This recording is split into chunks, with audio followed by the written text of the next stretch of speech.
agency. Ahoy! It's me. Just came ashore. From what? A boat? A ship, Effie, a ship. Anything over 400 gross tons is a ship. Anybody knows that. Well, may I inquire what was your port of call? Calcutta. My, that was a quick trip. Well, Effie, I'll tell you, I got so homesick for you I couldn't stand it, so I assembled my gear and jumped ship. Why, Sam, how sweet. A faster, gal. I'll be right down to dictate my report.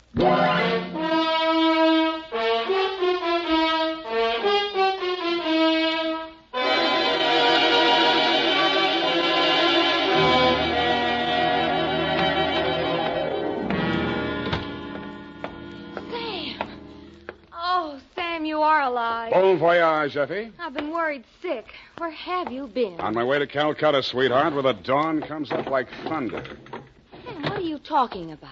Calcutta? And the flying fishes play.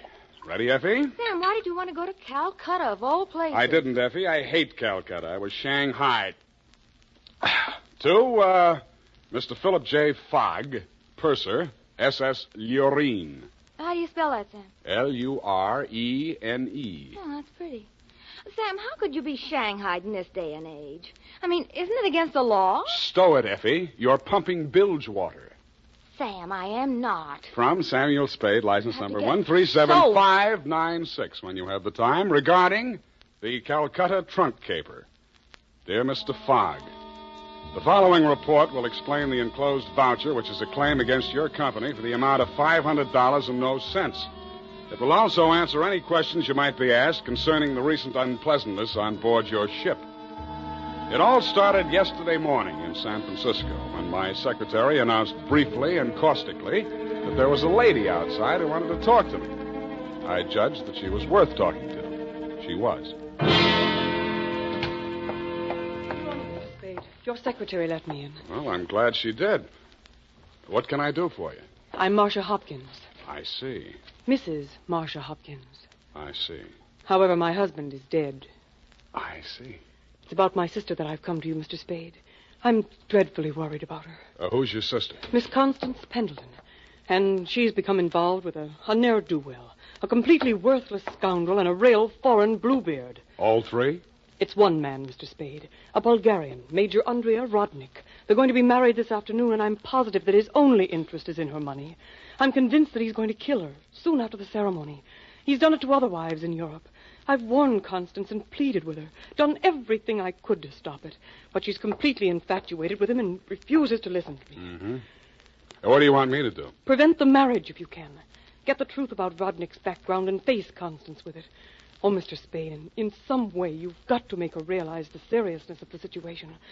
He's a ruthless character. Well, do what I can, Mrs. Hopkins. Oh, thank you, Mr. Spade. Oh, I've felt so alone and helpless until now. Oh, really?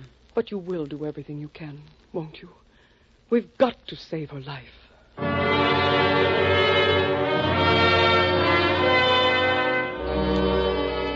She daubed at her eyes with a stamp-sized handkerchief, patted the red gold hair at her temples nervously, smiled at me bravely, and swayed out.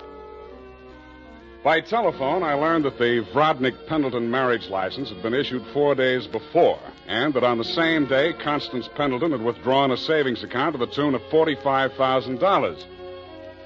I'd always wanted to, so I did it. I called at the Bulgarian consulate. What can I do on you?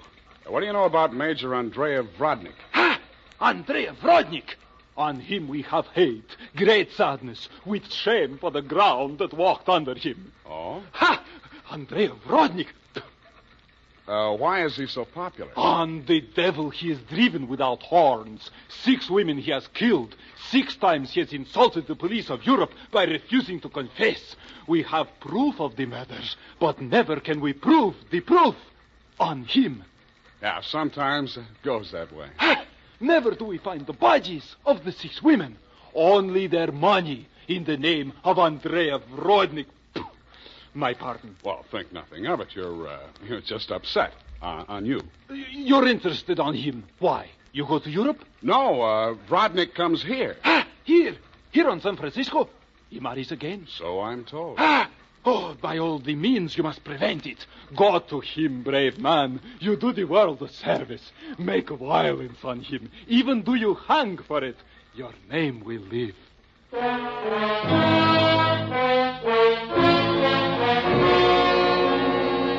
With those valiant words goading me on, I left. The farther I got into the caper, the more it looked as if Marcia's fears for Constance Pendleton were very real and very well-founded. When Constance opened the door of her hotel suite, I could see 3 trunks and a number of smaller pieces of luggage, all locked and ready to be taken out. Yes? You're Constance Pendleton? Yes? I'm a detective. My name is Spade. Detective? What do you want? I want to talk to you about that Bluebeard you're going to marry. Get out of here. You listen, I'll talk, and then I'll get out of here. I just left the Bulgarian consulate. Vrodnik has been accused of the murders of 6 women in Europe. Each of them were wealthy. Each of them married him, and each time Vrodnik came into all their money. Are you trying to blackmail me because of the lies about my fiancé's past? If you are, you're wasting your time. Well, no matter what I'm doing, I'm wasting my time. But to put you straight, your sister hired me, and I am now resigning. She's worried about you, not me. Then you should spend more time investigating your clients, Mr. Spade. You could have saved both of us some time. I have no sister. This is my wedding day. Goodbye, Mr. Spade.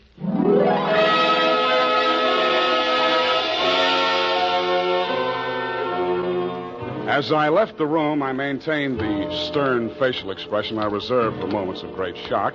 But once outside the door, I allowed myself to be carried on the wave of rage and embarrassment for just a minute, and I kicked over 2 potted palms.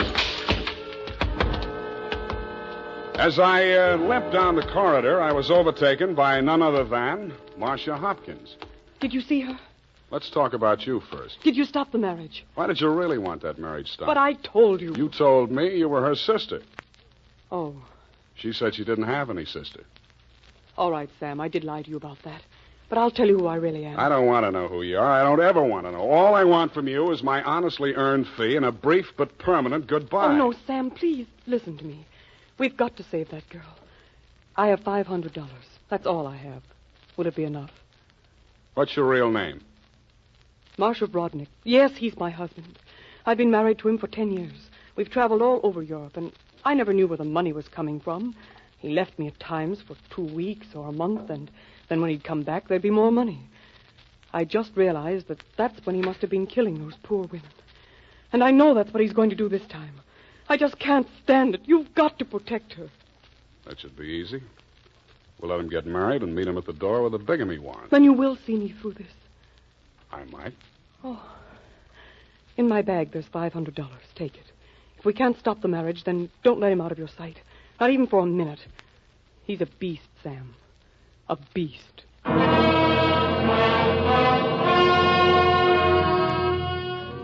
Marcia dropped me in front of the Beast's Hotel, and I climbed some fake marble steps to the 2nd floor and knocked at his door. The man who opened it was heavy, handsome in a swarthy, coarse sort of a way, and glowing conceit through 2 eyes. One monocled, one not. You are facing Major Andrei Vrodnik, 1st Bulgarian Horse. What want you? You are facing Saul Fox of the law firm of Fox, Smedley, Van Dusen, and Grip. You overwhelmed yourself. I came here to warn you. If you go through with the marriage to Constance Pendleton, you're going to find yourself tangled with civil law. Warn Andrei Vrodnik, who has personally led more saber charges than you have teeth in your skull. Yes. Who has personally split, slashed, and impaled on his own blade more men than you have fingers and toes. You warn me? What is this talk? You're going to have a bigamy charge slapped on you 5 minutes after you slip her the ring. The warrant signed by Mrs. Marcia Vrodnik. Bigamy? Ha!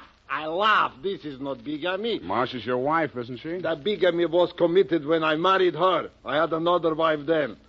You call yourself a lawyer, then you know that only the 2nd marriage is bigamy. The ones following that are nothing but interludes. Okay, Major, go ahead and have your interlude. I'm just warning you. Oh, speaks. We are being married on Redwood City from a justice of the peace 1 hour previous. Then we are sailing through the SS Lurene at midnight with our honeymoon.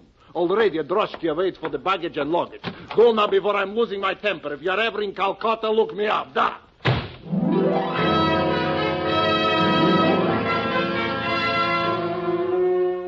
I could see the direct approach was getting me nowhere, so I decided to proceed by stealth.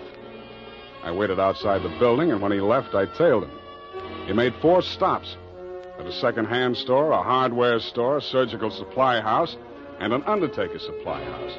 At these places, he purchased the following items: an oversized steamer trunk, black with brass fittings, a large ball of rope twine, 2 large lead sash weights, a set of surgical instruments, and at the 4th and final stop, the undertaking supply, he bought 2 items: a 20-foot length of rubber tubing and a pump.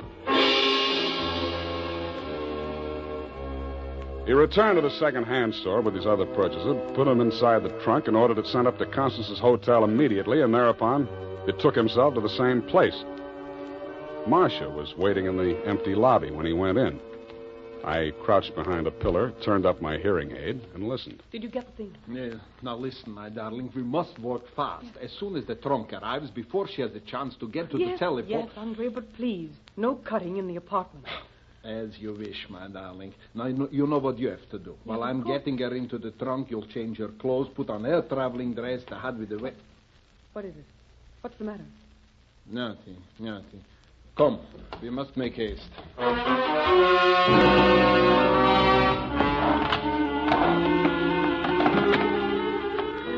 They made haste to the elevators, and I made haste to the row of house telephone booths around the corner and called Constance's room.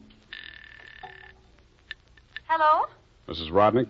Speaking. Listen, get out of that room right away. Don't take the elevator. Go down the stairs. Who is this? What are you talking about? I haven't got time to explain, and you haven't got time to listen. All those stories about your husband are true. He's going... Hello?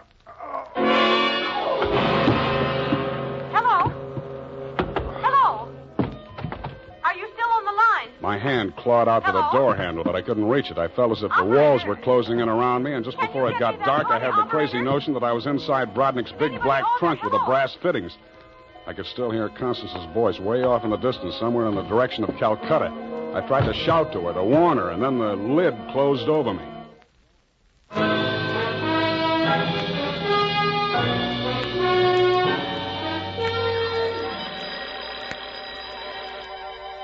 I shook my head trying to get the bells out of it. Then I remembered where I was and what had happened. I was still wedged into the bottom of a phone booth where I'd slumped when Brodnick sapped me. I got out of there somehow and grabbed a taxi for the Embarcadero.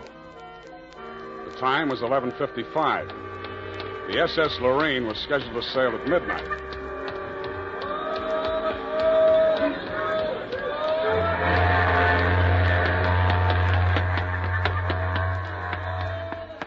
I was no sooner across it than they hauled up the gangplank and the ship started moving out of the berth.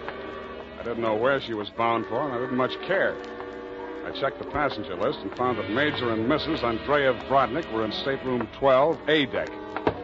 1 minute later, I was hammering on the door of stateroom 12. The woman in Brodnick's stateroom was Constance, and she was not in a trunk. I thought I told you to stop interfering in our affairs. Yeah, your husband told me to, but I didn't like the way he did it. Get out from here. Get out. I see you got your trunk in here where it's handy. Doesn't it make the stateroom kind of crowded? Why don't you give up, Mr. Spade? 2 times already, you are twice a fool. Marcia has no money to pay you, neither have I, even if she had the case. And believe me, she has not. Oh, why do you even bother talking to him, Andre? Mr. Spade, will you go now, or will I have to call the steward and make a complaint against you? I went. I still thought Marcia Hopkins was somewhere on that ship. I still didn't like the look of that trunk. I found the purser's office and went in. You looked at me as if you thought I was a stowaway, Mr. Fogg, and you were right. I'll have to make arrangements for you to ride back with a pilot, Mr. Spade. You realize, of course, that you're subject to a fine. Look, I don't want to do anything illegal. You know, it was just an impulsive thing. Couldn't I book a passage? Oh, there's the matter of your passport.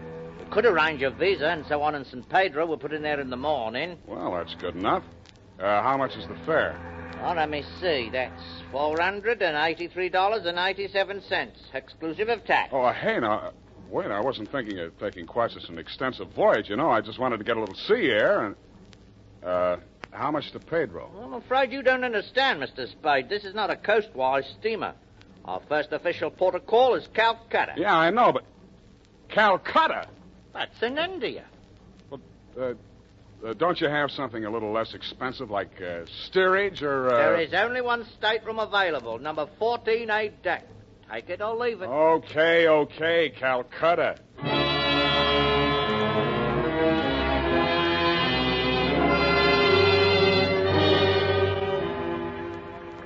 After buying my passage to Calcutta, I had exactly 12 cents left. This I gave to the steward who showed me to my stateroom.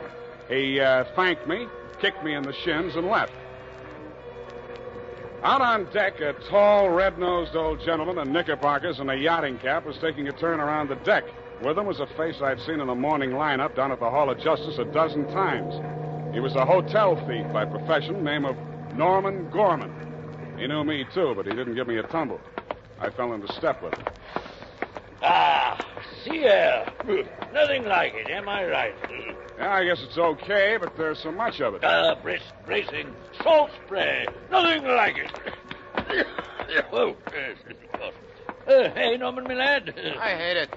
I hate boats. Suppose there was a fire on board. Fire? Oh, ridiculous. This your first voyage to the Orient? Yeah. The inscrutable East. You've made this trip before? Oh, yes, indeed. I've worked this line. Yes, indeed. I make this voyage very often. Business interest out in India. Tea, you know. Runs in my family. Sturgis's Golden Orient in the little yellow package. Ever tried it? No, I never indulged. Huh? Don't drink tea. That's ridiculous. Commodore, I need a drink. I ain't happy. Suppose there was a fire on board here. Well, let's all have a drink. Yeah, suppose there was Shall a we? fire. Come on, I'll shot you to a drink, sir. Not me, Commodore. I just remember this is Fire Prevention Week.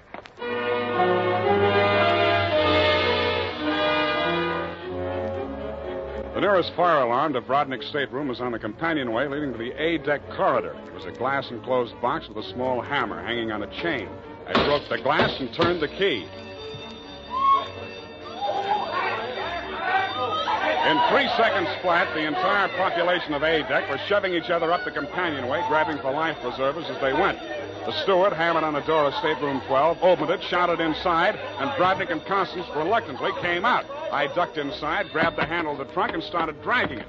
When I got it into my stateroom, I broke the lock and lifted the lid. It was Marcia, all right. There was just time to see that before the stateroom door flew open and the ship's officer stuck his head in. I didn't move with you. Didn't you hear the alarm? Why, no, I didn't. What's wrong? Never mind that. Here, take this life preserver. Get going now. Okay, don't touch me. It makes me nervous.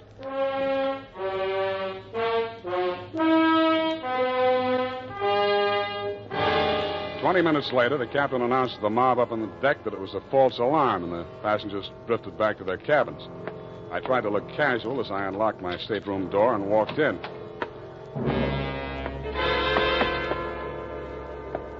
Then I stopped trying. The trunk was still there, but the lid was standing open, and it was empty. I went down to B deck and found the cabin occupied by Norm and the Commodore. That door was locked, so I kicked it in.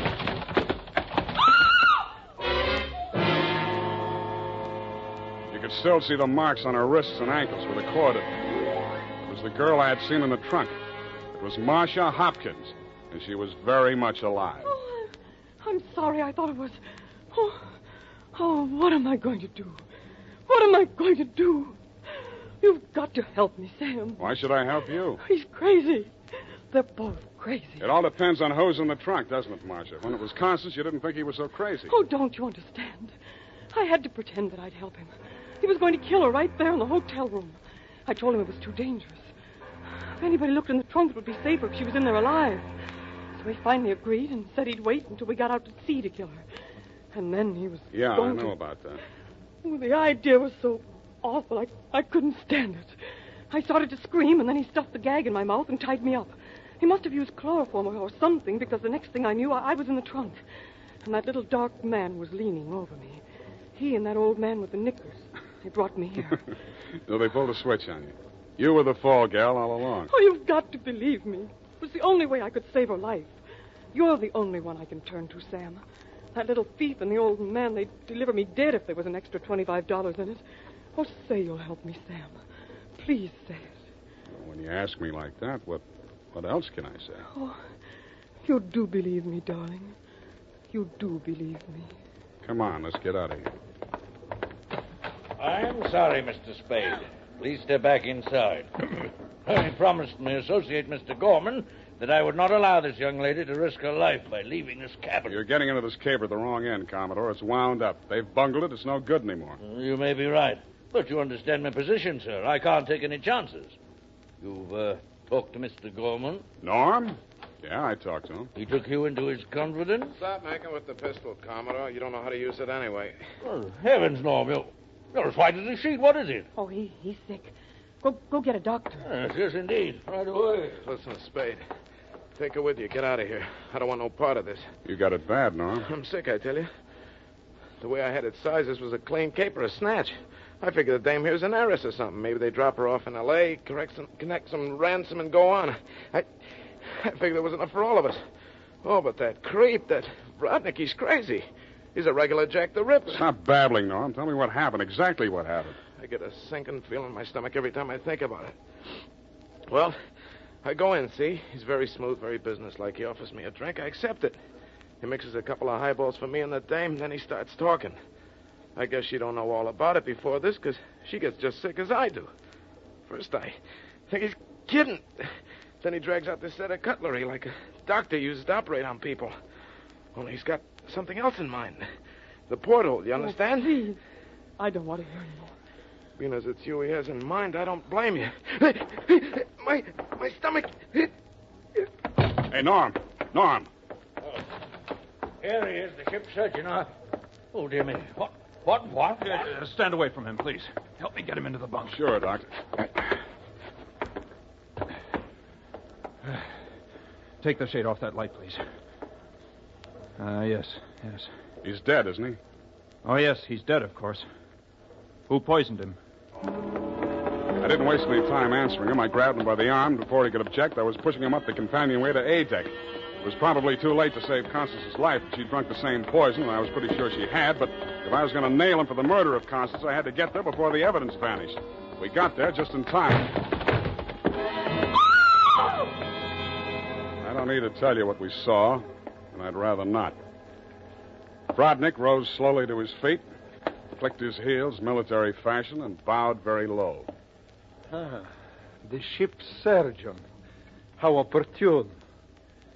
Perhaps you could advise me, Doctor. After all, I am, in all honesty, even still, a mere amateur at this sort of thing.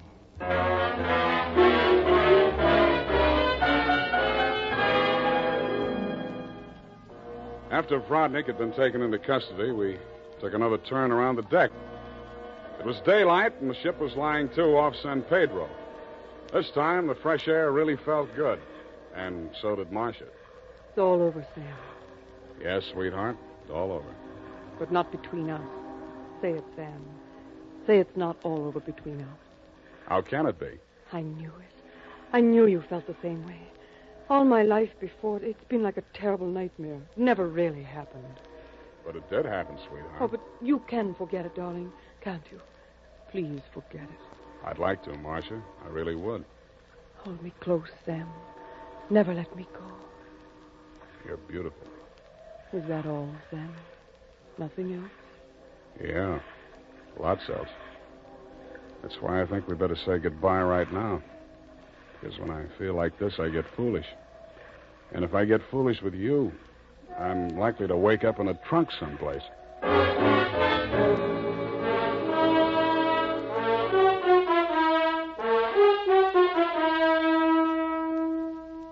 And that, Mr. Fogg, is the true account of the Calcutta trunk caper.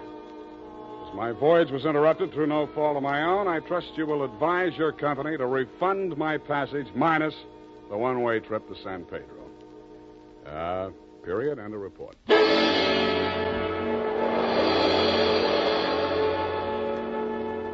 Sam Spade is played by Howard Duff.